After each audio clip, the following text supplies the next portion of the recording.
Welcome to TG5 news. ముందుగా headlines చూద్దాం. క్యాంపులపై పోలీసుల దౌర్జన్యం జరుగుతోందని ఆర్ఎస్ ప్రవీణ్ ఆరోపణ. ఫోన్ ట్యాపింగ్ ద్వారా లొకేషన్ తెలుసుకుంటున్నారని వ్యాఖ్య. ఇండిపెండెంట్లను లాక్కునే ప్రయత్నం అంటూ విమర్శ. ప్రజాస్వామ్యాన్ని కాపాడాలని ఆర్ఎస్ పిలుపు.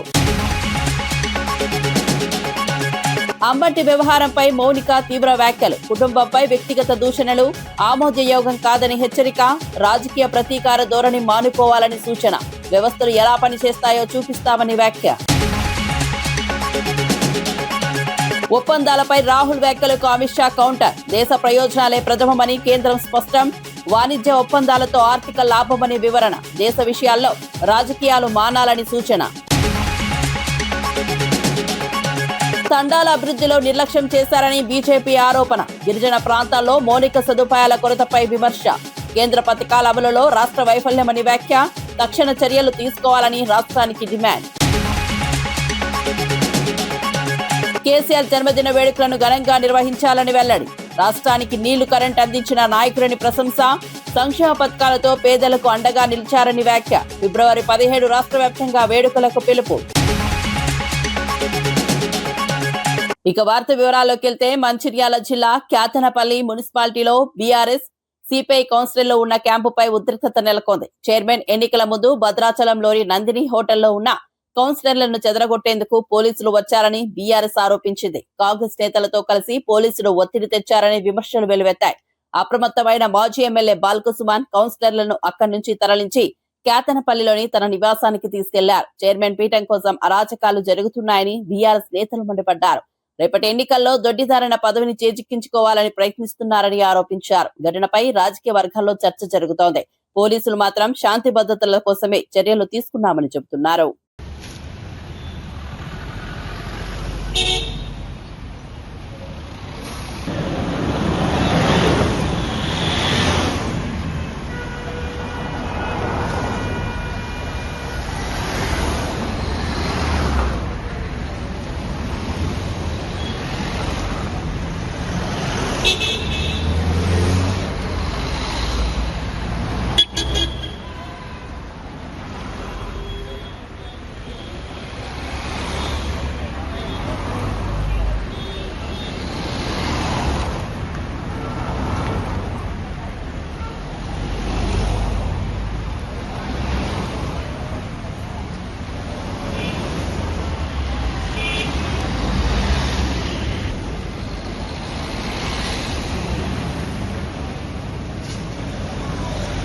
దక్షిణ కాశీగా పేరుగాంచిన శ్రీకాళహస్తి ఆలయంలో మహాశివరాత్రి సందర్భంగా భక్తుల రద్దీ పెరిగింది. 1,00,000కు పైగా భక్తులు తరలివస్తారని అధికారులు అంచనా వేశారు.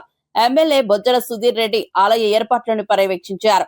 సామాన్య భక్తులకు పెద్దపీట వేస్తూ 20 నుంచి 30 నిమిషాల్లో దర్శనం కల్పించేలా చర్యలు చేపట్టామని తెలిపారు. ఆలయం పరిసరాలు ఓం నమఃశివాయ నామస్మరణతో మారుమోగుతున్నాయి. అర్ధరాత్రి లింగోద్భవ దర్శనానికి ప్రత్యేక ఏర్పాట్లు చేశారు. ట్రాఫిక్ క్యూలైన్ల నిర్వహణకు భారీ పోలీస్ బందోబస్తు ఏర్పాటు చేశారు.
బీఆర్ఎస్ పార్టీ కౌన్సిలర్లు ఉన్న క్యాంపులకు పోలీసులు దౌర్జన్యంగా వస్తున్నారని ఆర్ఎస్ ప్రవీణ్ కుమార్ ఆరోపించారు.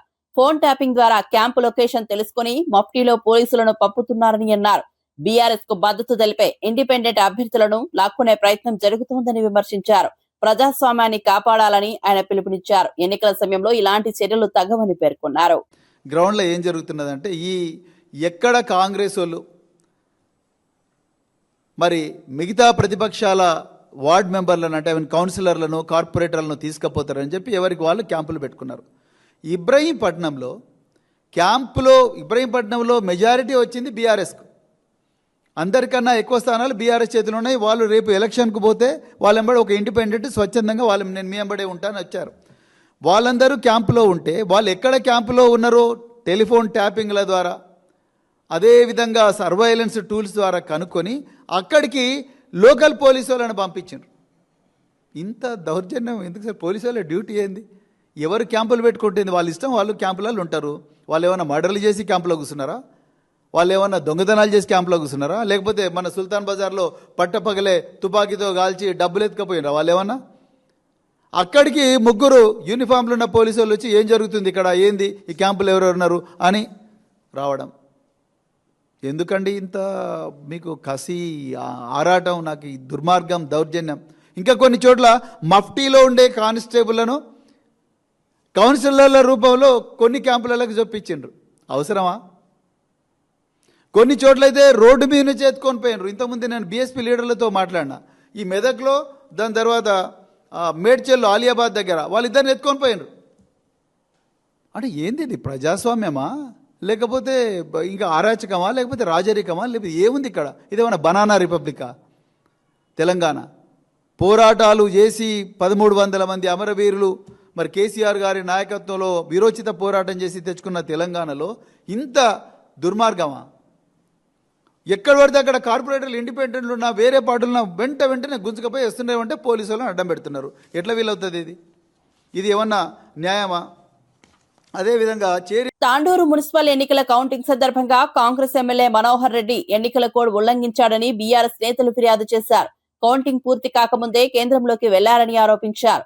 కాంగ్రెస్ పార్టీ ఓటమిని జీర్ణించుకోలేక తమపై కేసులు పెడుతోందని బీఆర్ఎస్ సీనియర్ నేత శ్రీశైల్ రెడ్డి వ్యాఖ్యానించారు. ఎన్ని కేసులు పెట్టినా ఎదుర్కొంటామని స్పష్టం చేశారు. ఘటనపై పోలీసులు విచారణ చేపట్టారు. ఈరోజు తాండూరులో చూస్తే ఎంత బాహాటంగా నిర్లజ్జగా ఎన్నికల కోడ్ వయలేషన్ అవుతా ఉన్నారు. మొన్న పోలింగ్ రోజు వార్డు నంబర్ 23 పోలింగ్ బూత్లోకి బుయ్యాని శ్రీనివాసరెడ్డి గారు తీసుకొని పోయింది. 144 సెక్షన్ వయలేట్ చేసింది రోహిత్ రెడ్డి గారు, శ్రీనివాసరెడ్డి. దాన్ని అడ్డుకోవడానికి రోహిత్ రెడ్డి వెళ్తే రోహిత్ రెడ్డి మీద 144 సెక్షన్ ఉల్లంఘనాన్ని కంప్లైంట్ చేస్తూ ఉన్నారు. పోలీసులు చర్యలు తీసుకుంటామంటున్నారు. కౌంటింగ్ రోజు సాయంత్రం ఇంకా 5 వార్డుల ఫలితాలు రాకముందే, ఇంకా కౌంటింగ్ అవుతున్నప్పుడే బుయ్యని మనోహర్ రెడ్డి ఎమ్మెల్యే గారు,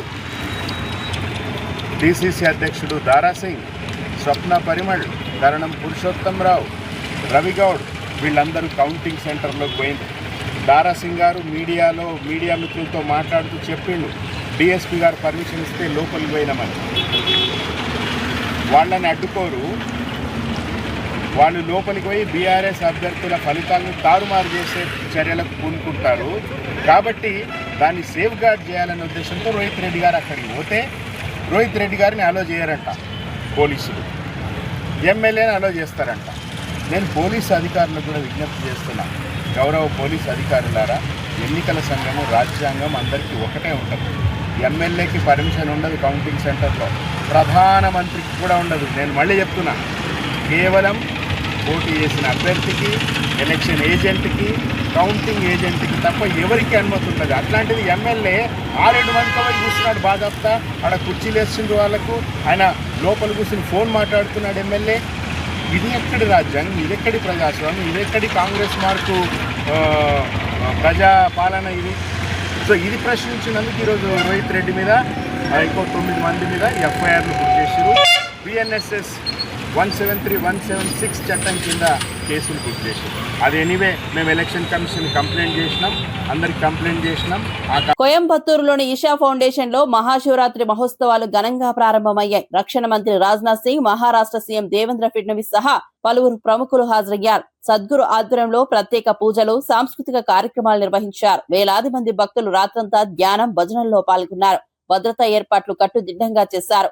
ఈ వేడుకలు దేశవ్యాప్తంగా ప్రత్యక్ష ప్రసారమయ్యాయి.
బీఆర్ఎస్ అధినేత కేసీఆర్ జన్మదినాన్ని ఘనంగా నిర్వహించాలని మాజీ మంత్రి, ఎమ్మెల్యే తలసాని యాదవ్ పిలుపునిచ్చారు. రాష్ట్రానికి నీళ్లు, కరెంటు సమస్యలను తీర్చిన నాయకుడు కేసీఆర్ అని కొనియాడారు. కళ్యాణ లక్ష్మి ద్వారా ₹1,00,000 అందించడం, కేసీఆర్ కి రైతు బంధు, ఆసరా పెన్షన్ పెంపు వంటి పథకాల ద్వారా పేదలకు అండగా నిలిచారని గుర్తు చేశారు. కాళేశ్వరం వంటి ప్రాజెక్టులతో ప్రతి ఎకరాకు నీళ్లు అందించారని పేర్కొన్నారు. గురుకులాల ద్వారా పేద పిల్లలకు నాణ్యమైన విద్య అందించిన నాయకుడు కేసీఆర్ అని చెప్పారు. ఫిబ్రవరి 15న రాష్ట్ర వ్యాప్తంగా గ్రామాలు, పట్టణాల్లో పార్టీ శ్రేణులు, అభిమానులు కేసీఆర్ జన్మదిన వేడుకలను ఘనంగా నిర్వహించాలని సూచించారు. ప్రజలకు చేసిన సేవలను గుర్తు చేసుకుంటూ సామాజిక కార్యక్రమాలు చేపట్టాలని పార్టీ నాయకులకు తలసాని దిశానిర్దేశం చేశారు. కేసీఆర్ నాయకత్వమే తెలంగాణ అభివృద్ధికి మార్గమని ఆయన వ్యాఖ్యానించారు. పట్టణాల్లో గాని, జిల్లా హెడ్ క్వార్టర్లో గాని పార్టీ నాయకులందరూ కూడా బ్రహ్మాండంగా ఘనంగా నిర్వహించాలని చెప్పి నేను ఈ సందర్భంగా తెలియజేస్తూ, గుడ్లు కానీ, మసీదులు కానీ, చర్చులు కానీ అక్కడ కూడా ప్రార్థనలు చేసేటువంటి కార్యక్రమాలు. అయితే రాష్ట్ర కార్యాలయంలో అంటే తెలంగాణ భవన్లో ఆ రోజు ఉదయం 10 గంటలకు కేటీఆర్ గారు ముఖ్య అతిథిగా కేక్ కట్ చేస్తారు. అదేవిధంగా హరీష్ రావు గారు, మధుసూదనాచారి గారు, మా పెద్ద నాయకులందరూ కూడా అంటే శాసన మండలి, శాసనసభ్యులు, పార్లమెంట్ సభ్యులు, మాజీ శాసనసభ్యులు, చైర్మన్లు, మాజీ చైర్మన్లు, వివిధ కార్పొరేషన్ల మెంబర్లు, మా కార్యకర్తలు, మా హైదరాబాద్ సిటీకి సంబంధించినటువంటి కార్పొరేటర్, మాజీ కార్పొరేటర్లు అందరూ కూడా పెద్ద ఎత్తున ఇక్కడ కార్యక్రమాలు ఉంటాయి. మా నాయకుడిని పుట్టినరోజు జరుపుకోవడం అనేది మేమందరం మా అదృష్టంగా భావించి పెద్ద ఎత్తున జరుపుకోవాలనేటువంటి సంకల్పం. ప్రతి సంవత్సరం కూడా చాలా గ్రాండ్గా చేస్తాం. ఈ సంవత్సరం కూడా చాలా అద్భుతంగా పుట్టినరోజు వేడుకల్ని చేపట్టడం జరుగుతుందని చెప్పి నేను ఈ సందర్భంగా తెలియజేస్తూ ఉన్నాను. ఎల్లుండి 17వ తారీఖున జరిగే కేసీఆర్ గారి పుట్టినరోజుని మరి ఘనంగా నిర్వహించడానికి ఏర్పాట్లన్నీ జరుగుతున్నాయి. తప్పకుండా కార్యకర్తలు, నాయకులకు ఇక్కడ హైదరాబాద్లో అందుబాటులో ఉన్న వాళ్ళు అయితే వాళ్ళందరికీ ఇదే ఇన్విటేషన్, మీరందరూ కూడా భవన్కు రావాలని చెప్పి. అంబటి రాంబాబు వ్యవహారంపై వైసీపీ శ్రేణుల్లో ఉద్రిక్తత కొనసాగుతోంది. ఈ నేపథ్యంలో అంబటి రాంబాబు కుమార్తె మౌనిక తీవ్ర వ్యాఖ్యలు చేశారు. గల్లా మాధవి, ఇతర నాయకులు చేస్తున్న వ్యాఖ్యలను ఆమె ఖండించారు. తమ కుటుంబంపై దాడులు, విమర్శలు చేయడం సరికాదని హెచ్చరించారు. తమపై ఆరోపణలు చేస్తున్న వారు ముందుగా తమ వైఖరిని పరిశీలించుకోవాలని అన్నారు. రాజకీయ ప్రతీకార ధోరణితో వ్యవహరిస్తే భవిష్యత్తులో తగిన సమాధానం ఇస్తామని హెచ్చరించారు. తమ నాయకుడు జగన్ మళ్లీ అధికారంలోకి వచ్చిన తర్వాత వ్యవస్థలు ఎలా పనిచేస్తాయో చూపిస్తామని వ్యాఖ్యానించారు. రాజకీయ భాషలో పరస్పర విమర్శలు సహజమే అయినా వ్యక్తిగత దూషణలు ఆమోదయోగ్యం కాదని స్పష్టం చేశారు. ప్రజా జీవితంలో ఉన్నప్పుడు ఒక బాధ్యత కలిగినటువంటి శాసనసభ్యురాల్లాగా ఆవిడ ఉన్నప్పుడు ఆవిడ కొంచెం బాధ్యతగా ఆలోచించాల్సినటువంటి అవసరం ఉంది. ఆవిడ మాట్లాడుతూ ఆవిడ ఒక ఇంటర్వ్యూలో నాకు ఎవరో క్లిప్పింగ్ పంపించారు, నేను చూస్తున్నాను. అంబటి రాంబాబు గారు ఏమన్నా ఫ్రీడమ్ ఫైటరా అని చెప్పి ఆవిడ క్వశ్చన్ చేస్తున్నారు. ఫ్రీడమ్ ఫైటర్ కాదమ్మా, ఫ్రీడమ్ ఫైటర్తో పోల్చుకునే అంత గొప్పవారు అంబటి రాంబాబు గారు కాదు. నేను ఆవిడని అడుగుతున్నా, మీరేమన్నా ఝాన్సీ లక్ష్మి గారా? మీరు అంతమందిని వేసుకుని వచ్చి దాడి చేయించారే, మరి ఇలాగే ఆడవాళ్ళని విమర్శిస్తూ తప్పు అర్థాలు పలికేటట్టుగా చంద్రబాబు నాయుడు గారు కూడా మాట్లాడున్నారు. ఆయన మీద కూడా వెళ్తారా? మీరు ఇదే పోరాట స్ఫూర్తిని అటువైపు కూడా చూపిస్తే, అందరి పట్ల సమానంగా చూపిస్తే ఈ పోరాట స్ఫూర్తిని అభినందనీయంగా ఉంటుంది. మీరు అటువైపు జరిగినప్పుడు మటుకు మీరు కామ్గా ఉంటారు, ఇటువైపు ఏమో దాడులకు దిగుతారా, ఇంటి మీదకి వస్తారా, కత్తులు కర్రలు పట్టుకుని సారీ అడగడానికి వచ్చాను ఒక అందమైన పేరు పెడతారా దానికి, దాడికి? విశాఖపట్నంలో శివరాత్రి వేడుకలు ఘనంగా నిర్వహించారు. సుబ్బరామిరెడ్డి సేవాపీఠం ఆధ్వర్యంలో ఆర్కే బీచ్ వద్ద ప్రత్యేక కార్యక్రమాలు జరిగాయి. గత 4 దశాబ్దాలుగా శివలింగాల ప్రతిష్టాపన, పవిత్ర జలాలతో అభిషేకం నిర్వహించడం ఆనవాయితీగా కొనసాగుతోంది. ఈ సంవత్సరం మహాకుంభాభిషేకంతో కార్యక్రమం మరింత వైభవంగా జరిగింది. వేలాది మంది భక్తులు పాల్గొని శివనామస్మరణతో ప్రాంతాన్ని మార్మోగించారు. భక్తుల సౌకర్యార్థం ప్రత్యేక ఏర్పాట్లు చేశారు. అన్న ప్రసాదం, భక్తులకు త్రాగునీరు, క్యూలైన్ల నిర్వహణ వంటి ఏర్పాట్లను నిర్వాహకులు పర్యవేక్షించారు. శివరాత్రి సందర్భంగా భక్తి వాతావరణం నెలకొంది. స్థానిక ప్రజలు, ప్రముఖులు పాల్గొని కార్యక్రమానికి శోభను తెచ్చారు. వినియోగించుకొని స్వహస్తాలతో అభిషేకించి పరమశివుని కృపకు పాత్రలు. అమ్మా రండి రండి, తిలకించండి, తరించండి. ఎంతో మన హిస్టరీలో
విశాఖ గాజువాక ప్రాంతంలోని కర్ణవానిపాలెం గ్రామ ప్రజలు భారీ వాహనాల వల్ల ఇబ్బందులు ఎదుర్కొంటున్నామని రోడ్డెక్కారు.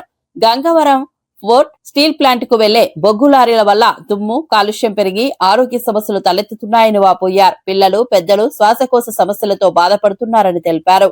అధికారులను ఎన్నిసార్లు కోరినా స్పందన లేకపోవడంతో రహదారిపై టెంట్ వేసి ధర్నా చేపట్టారు. భారీ వాహనాలను అడ్డుకుని తమ సమస్యలను పరిష్కరించాలని డిమాండ్ చేశారు. గ్రామ ప్రజల ఆందోళనతో కొంతసేపు ట్రాఫిక్ కు అంతరాయం ఏర్పడింది. అధికారులు సమస్యను పరిశీలించి తగిన చర్యలు తీసుకుంటామని హామీ ఇచ్చిన తర్వాత పరిస్థితి అదుపులోకి వచ్చింది.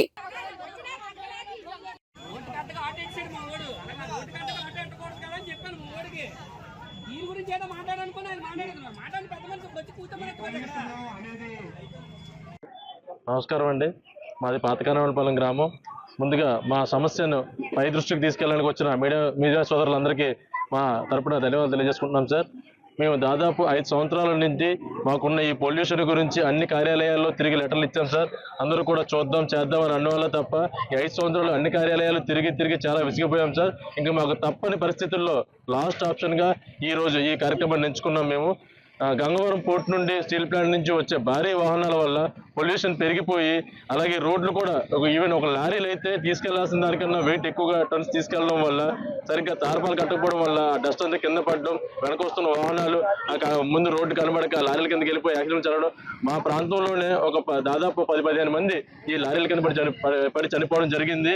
నైట్ అయితే గోతులు కనబడడం, ఏమీ కనబడవు. ఈ రహదారి ఇక్కడ పోర్ట్ రోడ్ వై జంక్షన్ నుండి జగ్గు సెంటర్ వరకు, హండ్రెడ్పేట రోడ్డు వరకు పూర్తిగా రోడ్డు అంతా గుంతలమయంగా తయారైంది. ఎన్నిసార్లు చెప్పినా సరే ప్రజాప్రతినిధులు ఎవరు పట్టించుకోవడం లేదు. ఎన్నిసార్లు లెటర్లు ఇచ్చి అన్ని కార్యాలయాల్లో, కలెక్టర్ గారి కార్యాలయంలో, అన్ని కార్యాలయాల్లో లెటర్లు ఇచ్చి చాలా విసిగిపోయాం సార్. దయచేసి మా ఈ ప్రాబ్లం ని పై దృష్టి వరకు తీసుకెళ్తారని, ప్రజాప్రతినిధులందరూ గవర్నమెంట్ మాకు సహాయ సహకారాలు అందిస్తారని, ఈ కాలుష్యాన్ని మాకు బాధ లేకుండా చూస్తారని, అలాగే ఈ భారీ వాహనాలు దారి మళ్లిస్తారని మా పాతకానవలపాలెం గ్రామ ప్రజల తరపు నుండి కోరుకుంటున్నాం సార్. విన్నవించుకుంటాం. పల్నాడు జిల్లా కోటప్పకొండలో శివరాత్రి సందర్భంగా భారీగా భక్తులు తరలివచ్చారు. మెట్ల మార్గంలో రద్దీ పెరగడంతో 10 ఏళ్ల బాలిక ఊపిరి ఆడక అపస్మారక స్థితిలోకి వెళ్లింది. 700వ మెట్టు వద్ద చోటు చేసుకున్న ఈ ఘటన ఆందోళన కలిగించింది. రద్దీ కారణంగా బాలికను వెంటనే పైకి లేదా కిందకి తరలించలేకపోయారు. 108 అంబులెన్స్ సహాయంతో చికిత్స కోసం తరలించేందుకు కష్టపడ్డారు. భక్తుల రద్దీ నియంత్రణపై విమర్శలు వ్యక్తమయ్యాయి. అధికారులు తక్షణ చర్యలు తీసుకుని భక్తులను క్రమబద్దీకరించారు. బాలిక ఆరోగ్య పరిస్థితిపై ఆందోళన వ్యక్తమవుతోంది. శివరాత్రి సందర్భంగా భారీ జనసంద్రోహం దృష్ట్యా భద్రతా ఏర్పాట్లు మరింత కట్టుదిట్టం చేయాలని భక్తులు కోరుతున్నారు.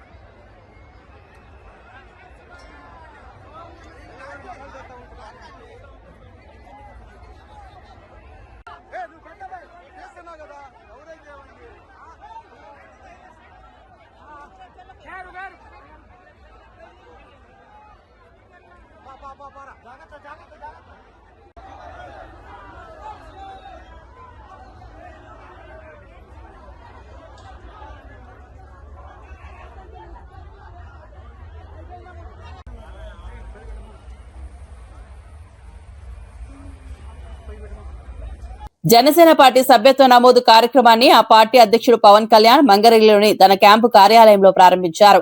పార్టీ బలోపేతానికి గ్రామ స్థాయి నుంచి రాష్ట్ర స్థాయి వరకు శక్తివంతమైన కేడర్ను నిర్మించడమే లక్ష్యంగా ఆయన పేర్కొన్నారు. యువత, మహిళలు, ఉద్యోగులు పెద్ద సంఖ్యలో సభ్యత్వం తీసుకుని పార్టీ సిద్ధాంతాలను ప్రజల్లోకి తీసుకెళ్లాలని పిలుపునిచ్చారు.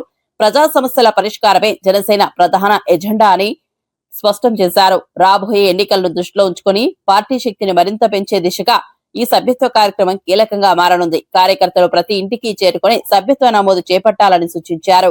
రాష్ట్ర రాజకీయాల్లో ప్రజలకు ప్రత్యామ్నాయ రాజకీయ శక్తిగా నిలబడాలన్న సంకల్పంతో ముందుకు సాగుతున్నామని పవన్ తెలిపారు. మన ఇల్లు, మన కుటుంబం, మన కుటుంబంకి నడిపేవాడు వాడు ఇవ్వకపోతే ఎట్లా అనుకుంటాం. ఒక లేనప్పుడు పర్లేదు, పని చేద్దాం.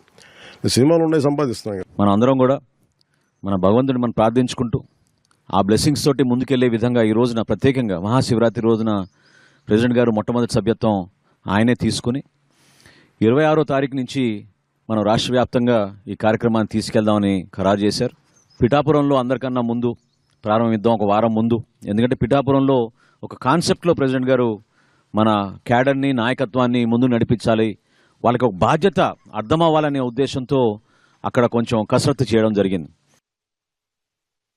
అమెరికా, ఐరోపా, సమైక్య యూకే దేశాలతో భారత్ కుదుర్చుకున్న వాణిజ్య వ్యూహాత్మక ఒప్పందాలపై కాంగ్రెస్ అగ్రనేత రాహుల్ గాంధీ చేసిన విమర్శలను కేంద్ర హోంమంత్రి అమిత్ షా ఖండించారు.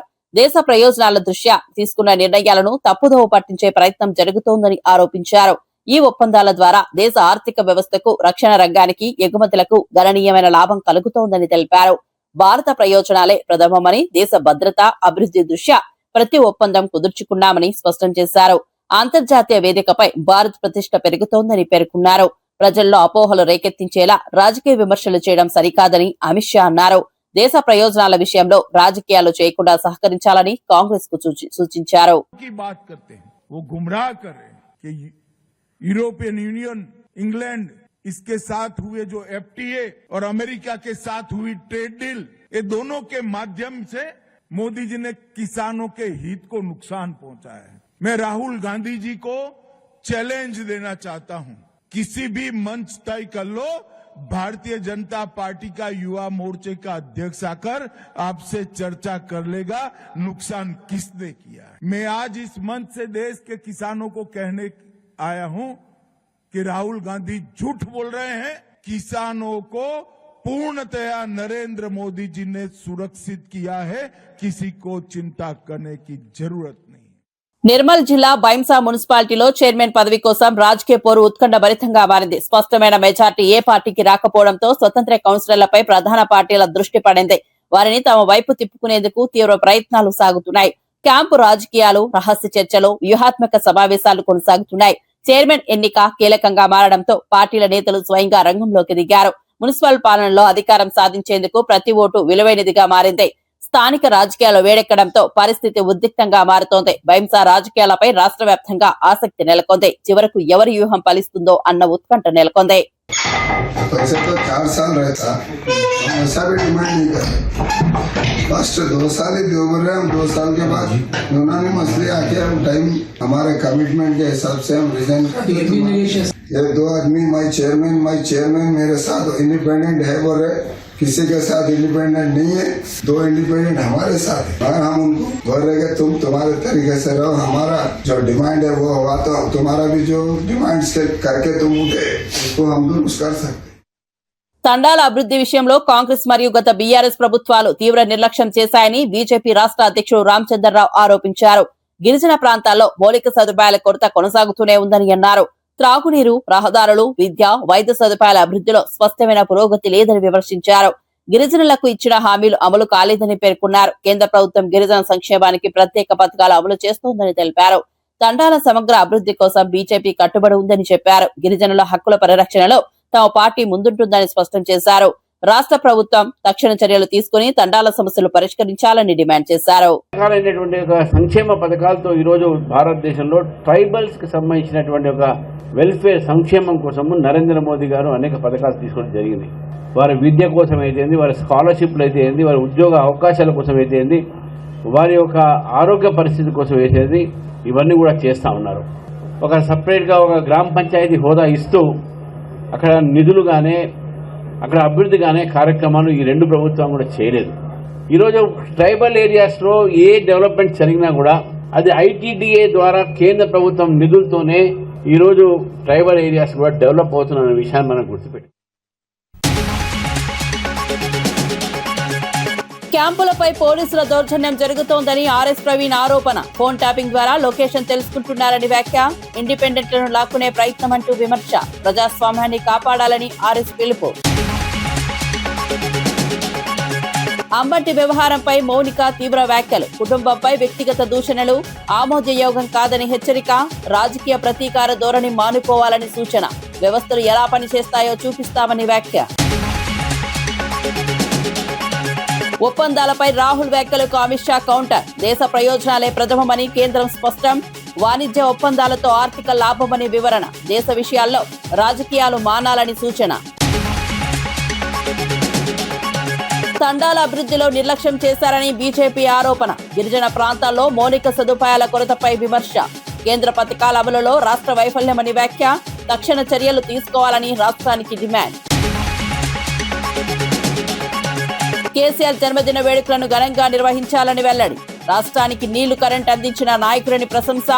సంక్షేమ పథకాలతో పేదలకు అండగా నిలిచారని వ్యాఖ్య. ఫిబ్రవరి 17 రాష్ట్ర వ్యాప్తంగా వేడుకలకు పిలుపు. మరిన్ని అప్డేట్స్ కోసం చూస్తూనే ఉండండి TG5 న్యూస్.